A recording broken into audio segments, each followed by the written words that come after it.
করলেন।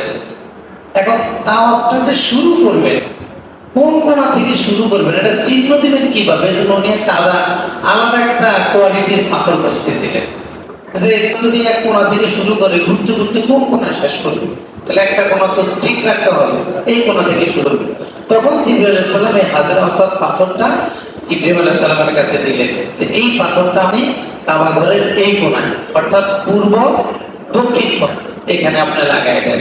এই হাজরে আসওয়াদের কোণ, এখান থেকে কি শুরু হবে? তাওয়াফ শুরু হবে। এখানে আসলে এক চক্কর, আরেক চক্কর, আরেক চক্কর, এইভাবে 7 চক্করে এক তাওয়াফ। 50 তাওয়াফে 1000, 50 তাওয়াফে 1000। কেউ যদি 50 বার তাওয়াফ করে, এক তাওয়াফ মানে কি 7 চক্কর, এক তাওয়াফ মানে কি 7 চক্কর, 7 চক্করে এক তাওয়াফ। এইভাবে ইব্রাহিম আলাইহিস সালাম এই হাজরে আসওয়াদের মাধ্যমে নিশানা দিলেন। এখন তো এই হাজরে আসওয়াদ ওয়ালের সাথে সবুজ বাতি জ্বালানো আছে, তার এখন মানুষ বেড়ে গেছে। এখন এগুলো যদি সিগন্যাল দেওয়া না হয়, তাওয়াফ শুরু শেষ কিভাবে করবে?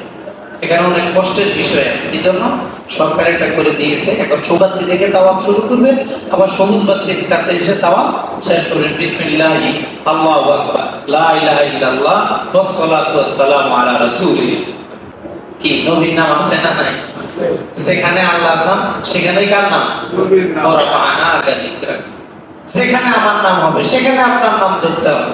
এজন্য আজানে আল্লাহর নাম, আজানে আবার নবীর নাম।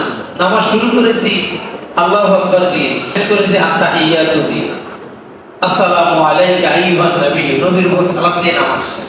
তাহলে আল্লাহর উপর দিয়ে নামাজ শুরু, আসসালামু আলাইকা আইয়ুহান নবী, এই সালামের মাধ্যমে কি নামাজ কি হলো? শেষ হলো। দরুদের মাধ্যমে নামাজ কি হলো? শেষ হলো। এজন্য যেখানে আল্লাহর আলোচনা, সেখানে কার আলোচনা? নবীজির আলোচনা। তো এখানেও আল্লাহ তাআলা বিসমিল্লাহি আল্লাহু আকবার, লা ইলাহা ইল্লাল্লাহ ওয়াস সালাতু ওয়াস সালামু আলা রাসূলিল্লাহ, এখানেও কি নবীজির আলোচনা। তাওয়াফ শুরু করবেন, নবীজির আলোচনা থাকবে। নবীজিকে বাদ দিয়ে, নবীজির কল্পনা বাদ দিয়ে কখনো কোনো ইবাদত, কোনো কিছু করা যাবে না। নবীজির তরিকা সব জায়গায়। আল্লাহর ইবাদত, তরিকা কার? ইবাদত হবে আল্লাহ, কিন্তু তরিকা হবে কার?